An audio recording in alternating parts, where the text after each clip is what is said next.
وعليكم السلام ورحمة الله. حياكم الله اخوي علي. الله يسلمك، تفضل. حياك الله، انا موالي من مصر. اهلا وسهلا، تفضل اخينا العزيز، تفضل. حياك الله، لا احببت استفسر منكم ان تسمحون لنا.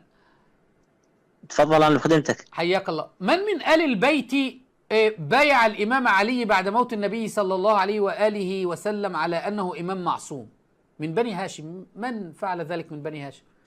ولا بني هاشم ايضا لم يناصروا الامام علي سلام الله عليه؟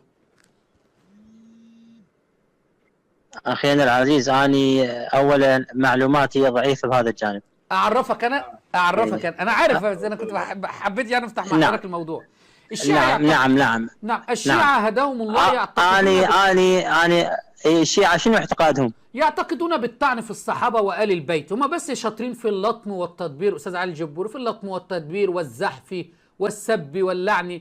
لكن أي أدلة؟ القرآن الكريم 6236 آية خالي القرآن الكريم من أي عقيدة من عقائد الشيعة. السنة خالية من أي عقيدة من عقائد الشيعة. زعموا بتنصيب 12 إماما وأعطوهم صلاحيات وكل شيء بدون دليل ولا برهان. هذا الله الشيعة الإمامية يا رب.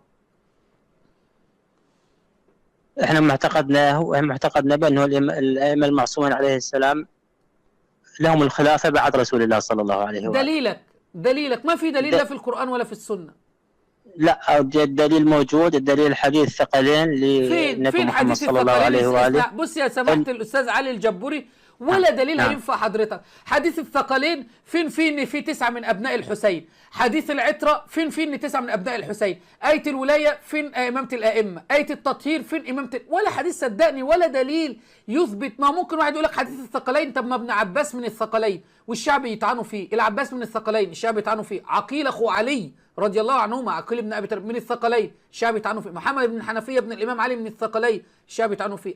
زوجات النبي صلى الله عليه وسلم. حديث النبي محمد صلى الله عليه واله من قلت مولاه فهذا علي مولاه. فين بقى فين التسعة الائمة؟ فين التسعة الائمه في الحديث ده؟ للاسف زي ما قلت لحضرتك انتوا وضعتوا 12 اماما بدون دليل، كده كلام فاضي. لا، حديث للنبي محمد صلى الله عليه واله الخلفاء من بعد 12 وجدت شيء. انا اختصاصي يعني قلت لك مو اختصاص في القضيه، لكن والله اتصلنا بالمختصين، احنا لنا اكثر من 2100 اتصال على معمم الشام، ما فيش حد بيجيب. لكن لعل الله ارسلنا اليك. بس استاذ علي اسمعني، حتى ولم يكن هذا اختصاصك افهم ان حديث حتى لا يزال الدين عزيزا ما وليه 12 خليفه. الدين كان عزيز في ولايه الخلفاء ال 12، لكن الدين دلوقتي اهو العراق اهو في خلافه امامك المهدي لا كهرباء ولا ماء ولا بنزين، والشيعه فقراء والمعممين بيسلكوا والشيوخ دمروا العراق شيوخ الشيعه.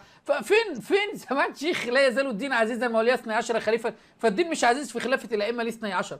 عموما انا عايز حضرتك تفكر، ولعل الله ارسلني لكن تعيد التفكير مره اخرى استاذ علي الجبور، واتمنى ان احنا نتواصل مع بعض سويا. رب يسلمك الله يشرح صدرك العزيز. شكرا. الله يخليك، ممنون منك. شكرا.